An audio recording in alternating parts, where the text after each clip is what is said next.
distinguished foreign ministers, ambassadors, senior representatives, Secretary General, High Representative, good morning and welcome to today's ministerial level discussion on addressing the urgent situation in Venezuela. I would now like to offer the floor to the Secretary of State of the United States, Antony Blinken, for his opening remarks. Ryan, thank you very much, and good morning, everyone. It's very good to be with you this morning. And to my friend and colleague, Foreign Minister Mondino, thank you for joining us in convening this meeting and for your leadership on this issue. On July 28th, more than 12 million Venezuelans defied a campaign of harassment, threats, and violence to vote in their country's presidential election. If we have a single objective today, it's to ensure that the will and the votes of the Venezuelan people are actually respected, that they can determine their own future. Nicolas Maduro is doing everything in his power to deny them that right, to strengthen his own grip on power. His regime arbitrarily barred the consensus opposition candidate and then prevented her chosen successor from running. And after Venezuelans turned out to vote in historic numbers, the regime refused to release detailed electoral tallies. It tampered with election results. It falsely declared Maduro the winner. It cracked down brutally on peaceful protesters, political opponents. It unjustly issued a warrant for the arrest of the opposition candidate, Edmundo Gonzalez. These repressive actions have been enabled by years of efforts by the Maduro regime to systematically eliminate and eradicate the independence of Venezuela's institutions, including its judiciary.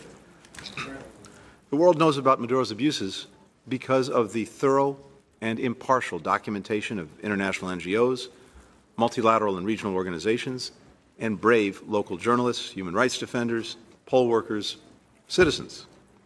Organizations like the Carter Center, which determined that the election did not meet international standards of electoral integrity and that they could not verify the claim that Maduro won. Like the UN panel of experts, which concluded that the National Electoral Council lacked basic transparency and integrity measures. And like the Venezuelan human rights groups that have documented arbitrary arrests of more than 2,000 Venezuelans and the killing of dozens of peaceful protesters since the election. We come here united in the commitment to defend the human rights of the Venezuelan people and committed to bring about an inclusive Venezuelan-led effort to restore the nation's democratic future.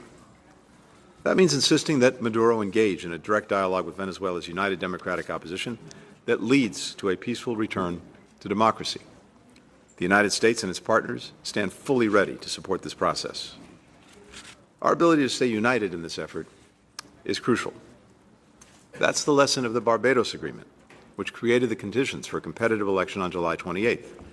For all of its challenges, the election showed the Venezuelan people, allowed the Venezuelan people to express their will at the ballot box for the first time in many years. The regime may try to obscure the results, but the Venezuelan people have spoken. Now, our job is to ensure that their voices are heard. That's what we've been pressing for through regional and international efforts.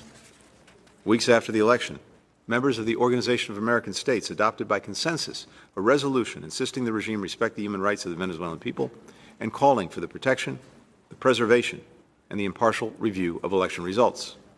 On September 10th, more than 40 countries, including the United States, adopted a UN Human Rights Council statement condemning the regime's widespread abuses and its erosion of the rule of law, and calling for the regime to end its repression. 2 days later, over 50 countries from Africa, from Latin America, from Europe, from the Indo-Pacific joined the European Union in endorsing a statement that called on the regime to stop violating the rights of Venezuela's citizens and to pursue an inclusive dialogue to restore democratic norms. Sustaining this collective pressure in the months leading up to the January presidential inauguration is crucial. We must continue to call on the Maduro regime to stop its repression of peaceful protesters, stop its repression of political opponents, immediately and unconditionally release all those who've been arbitrarily detained, including children. We must press for the regime to allow for the return of the Office of the High Commissioner for Human Rights, and the UN-established independent fact-finding mission to Venezuela. We must use all tools at our disposal to hold accountable the individuals who bear the highest responsibility for the grave human rights abuses being committed against the Venezuelan people, as the United States has done and will continue to do. We must boost aid for the more than 7.7 million displaced Venezuelans and for the countries who continue to show remarkable generosity in housing them. We must demand that Venezuela provide full protection to diplomatic facilities and personnel and to people seeking asylum in those facilities. And we cannot be satisfied only with joint statements. We have to take joint action. That's the only way to change Maduro's calculus and his behavior. On July 28, voters were far from the only Venezuelans who showed remarkable courage. For months leading up to Election Day, ordinary citizens trained to serve as testigos, witnesses who would observe whether people were allowed to exercise their right to vote, acted. There were more than 30,000 polling places in Venezuela, and on July 28th, these witnesses from the opposition were at virtually every single one of them. They arrived before polls opened. They stayed past when they were closed, until they saw the ballots being handed over to election officials, defenders of democracy, armed only with their eyes and their voice. It's no small part because of those volunteers that we know the will of the overwhelming majority of Venezuelans to elect Edmundo Gonzalez. There's so many people in Venezuela who've taken profound risks to reclaim their democracy. Surely we, the dozens of nations in this room, can summon a fraction of their bravery to stand with them as they fight for the right to shape their own future. Thank you. I now pass the floor to Her Excellency Diana Mondino, the Foreign Minister of the Republic of Argentina. Thank you all for being here. Thank you for bringing us together to discuss this very, very thorough issue. We all know what's happening. I think we do. There are winds, authoritarian winds blowing in our continent, and let's hope it does not become a hurricane. The things that are going on in Venezuela can become a most serious problem. The destabilization system that Venezuela has imposed on other Latin American countries is huge. I've just heard 7.9 billion people have left Venezuela. Most of them are coming into other Latin American countries. And not always can they be put together, put to work in the countries that host them. It is not easy to absorb that incredible number of people. It is not easy to fight any potential xenophobia that might arise, that which we have never had in Latin America. The problem is Venezuela's, under Maduro, does not need Venezuelans. They couldn't care less. They have oil, they have corruption, they may have other things, and they don't need people. They want to expel people. They don't care about their own people. So we have to be very careful, and the case of Venezuela should be analyzed with the utmost seriousnness. It is not only an election that did not work. The consequences on many, many countries, some of them present here, and its outcome will be an example that we will fear for many years if we do not act now. We all know that we defend democracy, we all know that we defend freedom, we all know that there are certain things that should not be allowed, but then it happens. And when it happens, we do not have any kind of tools, particularly from other different countries that we do respect democracy, to act with them.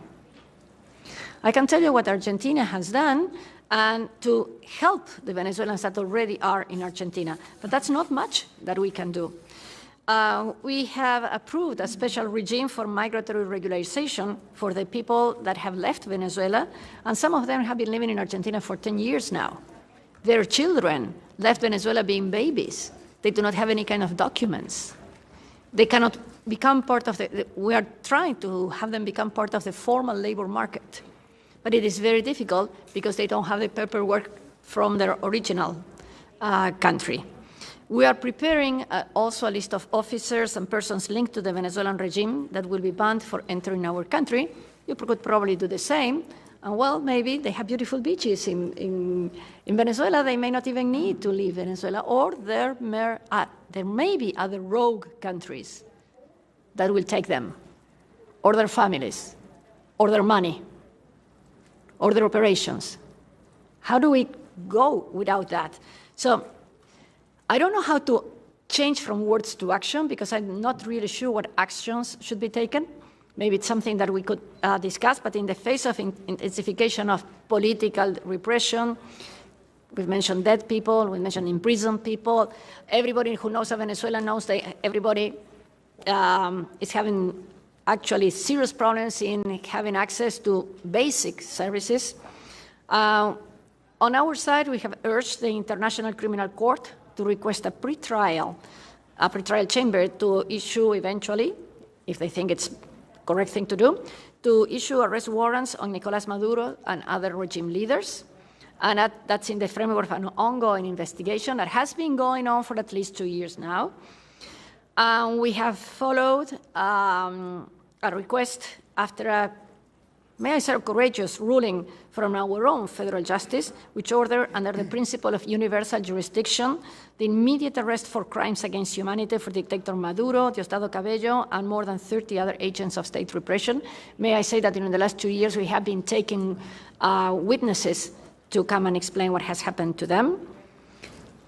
This judge found that the heads of the regime were guilty of organizing a systematic plan of forced disappearance of persons, torture, homicide, political persecution. So we have the Argentinian justice has requested Interpol to be notified of this decision in order to request their international arrest through the red alert system. We hope that the criminals of this plan can not longer cover up their bloody plans. Of course, there are many, many other issues going on in the world. We have wars in various areas. We have countries which have their own problems. But there's a very big difference. This is a country that has problems inflicted by its own government. It's not a natural disaster, as the fires we're seeing in Ecuador. It's not a war, as we've seen in other regions of the world. It's something defined and decided by the government. So this is something that we must find a way of, at the very minimum, to have a light on this. We have, other measures from the diplomatic perspective. We have solicited the inclusion of a democratic clause in the roadmap of the Brazilian consensus. We have signed a letter addressed to the presidency urging to address the Venezuelan issue. Nothing has happened. We have to take a stand through different press releases. Okay, we subscribe to several declarations. That's what we're going to do. We fully agree with that. But apparently Maduro doesn't read the declarations, at least. So that's something that we have to take in control. Well, as I said at the beginning, the authoritarian winds blowing. I sincerely hope that someday, with commitment from every of us here present, and the strong will of the Venezuelan people, they are the ones who are suffering. Hopefully those winds become a breeze of hope. Let's pray for that. Thank you very much.